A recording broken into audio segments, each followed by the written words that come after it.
What's up, Instagram family? My name is Amy Rose Rewilding. I'm a holistic lifestyle coach, and today I wanted to jump on here and explain to you guys, as best as I can, in my own words, the difference between germ theory and terrain theory.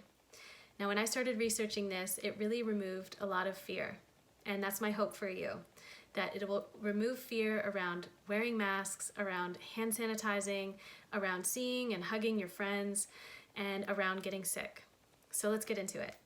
So germ theory would suggest that viruses are agents of infectious disease and that they exist outside of us and that they're lurking on surfaces, on the mail, on your groceries, on the handrail on the bus, and in other people's saliva. And that if you were to get this disease-causing agent inside of you, that it would replicate and cause a flu-like illness and cause you to feel very uncomfortable and have a fever, and in some cases cause death. Now, this is the premise that we've currently been operating on. So terrain theory really flips the script.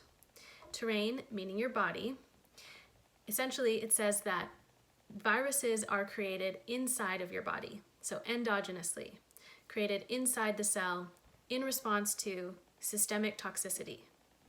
So in terrain theory, it would say that a healthy body sustains itself. So a healthy, vital body that is free of toxicity would not need to go through a flu expression, and that their body would be in a state of homeostasis and equilibrium. In the words of Dr. Robert O. Young, he says that viruses are simply chemicals or byproducts of cellular breakdown or metabolism. And in the words of Rudolf Steiner, he says that viruses are excretions of a toxic cell. So you may remember from high school biology class that viruses are not alive. They don't have a nucleus, they don't have a respiratory system, and they don't have a digestive system. However, the other microbes that we share our body with, that we share the world with, they do have those things. They are alive, like bacteria, fungus, mold, yeasts, parasites. So in this terrain theory model, viruses have been likened to a solvent or a bar of soap or a scrubber that scrubs away toxicity and gets it out of your body through the flu expression. Now I'm going to get back to this. So we are made up of these microbes. They are everywhere in nature and they are very much a part of us. We are them and they are us, and we live in equilibrium with them. So the idea that nature is out to get us, the idea that these microbes that we share our world with, that are ubiquitous, that are everywhere, that are innately a part of nature, just as we are, that they are somehow the biggest threat to our survival, it doesn't add up. What's happening is that we are being systemically poisoned pretty much at every angle, in our food, our air, our water, vaccines, etc. So in terrain theory model, when we go through a flu expression, when our body heats up with the fever, the viruses are being created within the cell and they bud out from the cell, working like a bar of soap or a scrubber or a solvent, scrubbing away the toxicity, taking it with it, and heating the body up, and these toxins and the virus that comes out through our mucosa. So out of our phlegm and our snot. It also comes out of our digestive tract and our skin. And this flu expression is very necessary. It's part of the cleanse. It's part of how we cleanse our body from the toxicity in our world. And so you start to think about viruses in a different way. Instead of them being this scary boogeyman, it's actually something very beneficial to your body and beneficial for your health. So you may in the past have had a cold, right? It's different than a flu. You don't have the fever. You just kind of feel run down, and maybe you get a sore throat, and maybe you're snotting and sneezing a little bit. It doesn't last that long. So that would be a bacterial cold. And that is when your bacteria are employed to break up dead and decaying matter from your body and get rid of it. And so that would be like a bacterial cold. However, when the body gets to such a degree of toxicity that our living organisms actually get poisoned to death trying to get rid of that toxicity, then our body employs something that is not alive, that has a different action in the body, that acts like a scrubber or a soap, the virus and gets rid of toxicity in that way. If you've ever had a bacterial infection or a fungal overgrowth, know that these microbes are actually helping you. They're helping right a wrong. So if you were to address the root problem, which is toxicity, then those bacteria would come back into balance, those fungus would come back into balance. So these little bugs, when they get out of balance, it really shows us in what ways we've gone out of balance with Mother Nature. So these microbes that we share the world with, that we share our body with, they have a very specific role. And we can see that in nature outside of us. We see that fungus and bacteria break down dead and decaying matter in a forest, dead and decaying matter of an animal's body, anything like that. Their role is to take things back down to the earth, to decompose dead and decaying matter. And they have the same role within our body. There's a natural law with Mother Nature that anything that doesn't uphold her requirements for vitality and health will be taken back down to the earth.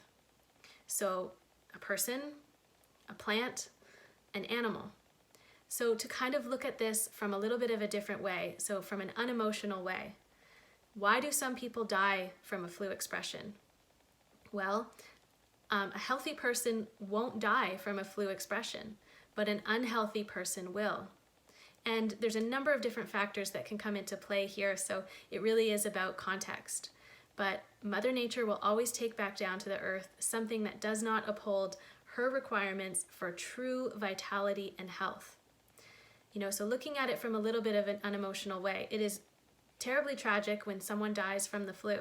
Now, we do live in a world that is very, very toxic. And there are many people that are walking around with a chronic disease almost unbeknownst to them. They could be walking around with the early symptoms of a chronic disease and they don't know it because those symptoms just come on so gradually. So, you add in bad lifestyle habits like smoking and alcohol and drugs and just, not moving your body enough, sitting all day, watching TV, being near electromagnetic frequencies all day, and a pre-existing condition, pharmaceuticals, all of these things can add up in different ways that would cause someone to lose their life from a flu expression. And like I said, everyone is different, and each person should be looked at in a different context when it comes to why they die from a flu. So another question that comes up is, if a flu expression is just a cleanse, then why does it seem to be contagious? And why is it that large groups of people might get sick at one time? Well, firstly, toxicity can be location specific. There can be air pollution in one area. There could be pollution or toxicity in the water supply, in the food supply. Any number of factors can come into play here. Now, there's always cases where a family will get sick, but one or two of the family members won't get sick.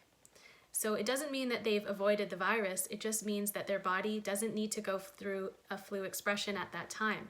Maybe their detox pathways are working better than the other members in the family. Maybe they went through a flu expression a month ago and they're good and they don't need to go through a flu expression.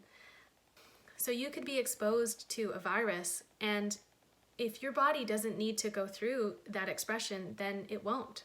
And we know that our immune systems speak to each other.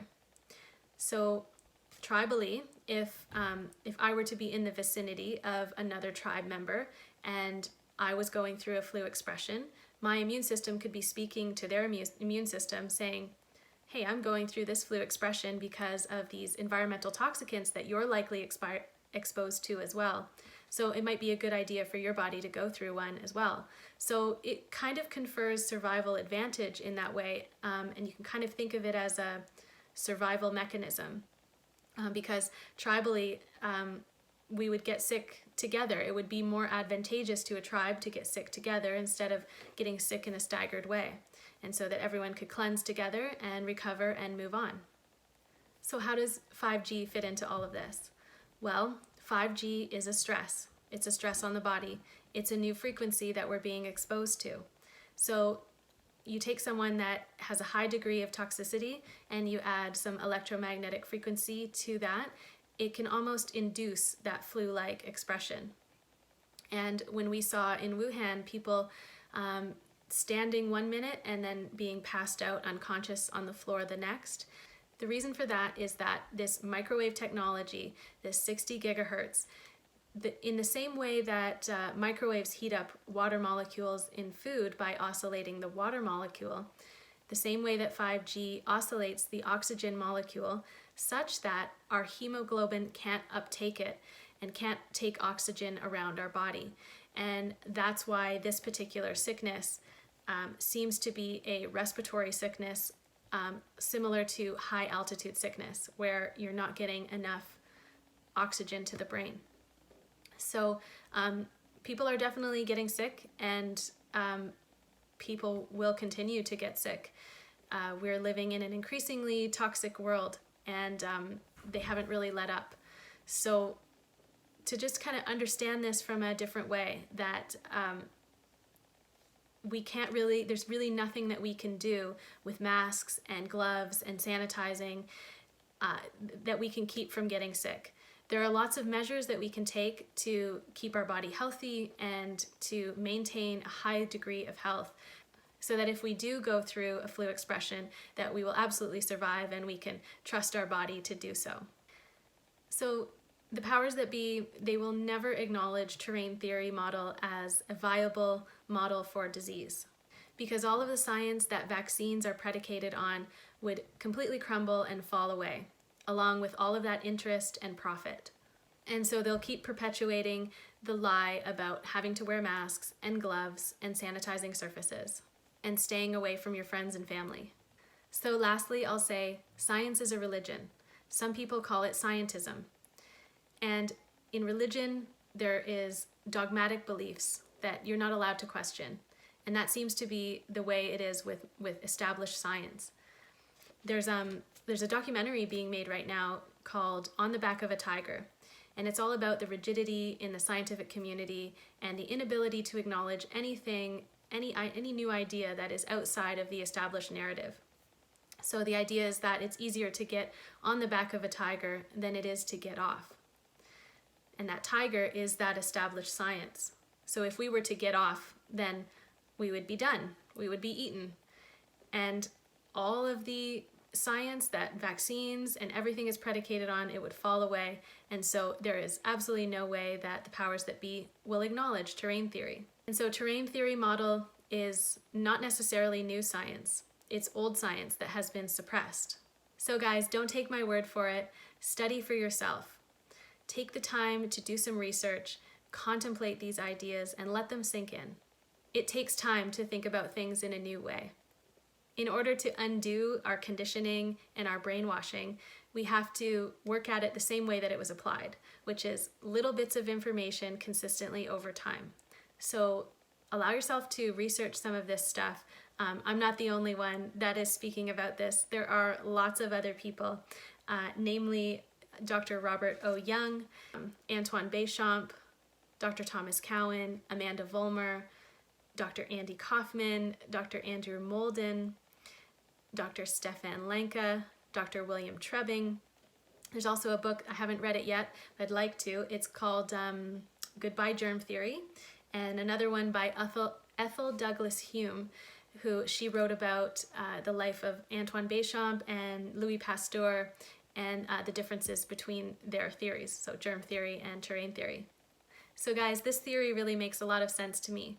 I trust my body, and I trust nature. Our human body is brilliant. It has ways of adapting and surviving. So guys, I hope this video was helpful for you, and I'd love to hear from you. So definitely reach out, do some studying on your own, and let me know if anything stood out to you in the comments below. If you want to talk more about this, feel free to reach out. You can find me on Instagram at AmyRose_rewilding. Wishing you guys a beautiful day, lots of courage, and happy studying.